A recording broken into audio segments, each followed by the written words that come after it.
మనం ఎట్లా చెప్తాం నార్మల్‌గా పవర్ అధికారులు ఉంటారు కదా! వాళ్ళతో మీరు మాట్లాడడం జరిగిందా?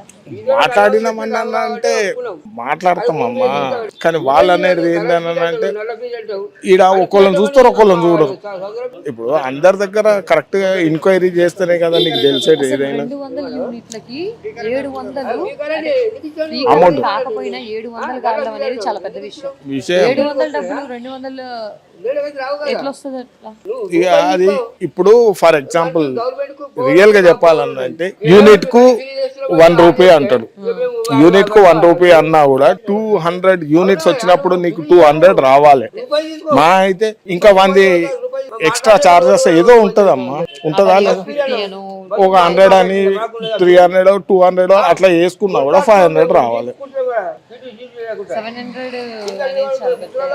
ఇక అట్లా ఉంటాయి. ఇక అవన్నీ పట్టించుకోమమ్మ. మామూలు సన్న బియ్యం కానీ ఏమైనా తెచ్చుకుంటున్నారా మీరు? సన్న బియ్యం అన్నదంటే అవి చూడడానికి సన్నగా అనిపిస్తచ్చు అందరికి, కానీ ఒకసారి వండుకొని తింటే తెలుస్తుంది అమ్మ ఇది.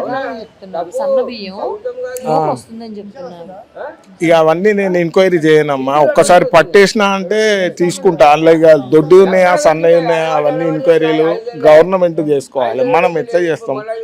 తెచ్చినాక తినడానికి యూజ్ చేస్తారా సన్న బియ్యం? ఎప్పుడన్నా తిందామన్నా అంటే జర దొడ్డుగా ఉంటాయి కదా, అది దుడ్డిగా ఉంటాయి కాబట్టి తినట్లేదు. తినక అంటే తింటాము, కానీ ఒక పూట తిందాం అనుకో ఇక మర్చిపోవాల్సి వస్తుంది దాన్ని. అరే తిన్నావా లేదా అన్నం. ఇక సన్నయ్య అంటే మరీ సన్నగా అంటే ఎవరు ఇస్తలేరు కదమ్మా. అది బై ద వే మీది ఏది టీవీ?